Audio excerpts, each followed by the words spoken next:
ప్రకటన గ్రంథము 14వ అధ్యాయము 15వ వచనం.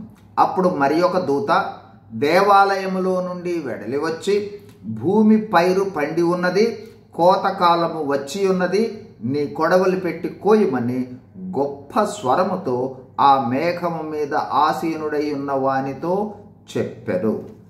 ప్రకటన గ్రంథము 14వ అధ్యాయము 14వ వచనము నుండి 20వ వచనం వరకు 2 కోతలను తెలియచేస్తాయి.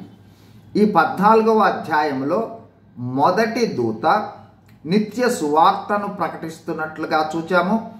రెండవ దూత మహాబబులోను కూలిపోయేనని చెప్పటం చూచాము. మూడవ దూత అంత్యక్రీస్తుకు నమస్కారం చేయవద్దని, అతని ముద్ర వేయించుకోవద్దని ప్రకటించటం చూచాము.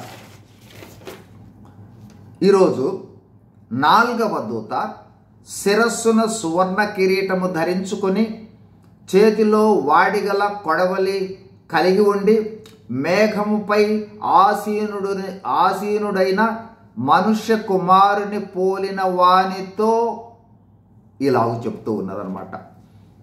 ఒకటి, ఈ నాలుగవ దూత దేవాలయం నుంచి వెడలి వచ్చినట్లుగా చూస్తాం.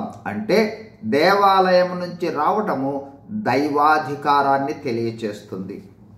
2, భూమి పైరు పండినది, కోతకాలము వచ్చింది అని చెప్తూ ఉన్నది. దీని అర్థము తీర్పు సమయం వచ్చింది అని అర్థము. నీతిమంతులను సేకరించు సమయము వచ్చినట్లుగా ప్రకటించటం జరుగుతూ ఉన్నది. 3, నీ కొడవలి పెట్టి కోయమని గొప్ప స్వరముతో మేఘముపై ఆసీనుడైన మనుష్య కుమారుని పోలిన వానితో చెప్పింది. అంటే నీతిమంతులను అనీతిమంతులను వేరు చేయటమే కోత లేదా తీర్పు. ఈ తీర్పు లేదా కోత మత్తయి సువార్త 13వ అధ్యాయము 39 నుండి 43 వచనాలలోని గోధుమలు గురుగులను వేరుపరచు ఉపమానంగా చెప్పవచ్చు.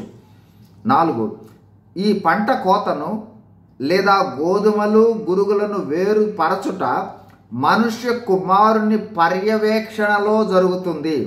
ఎందుకంటే ఒక్క నీతిమంతుడు కూడా శిక్షింపబడకూడదు కాబట్టి.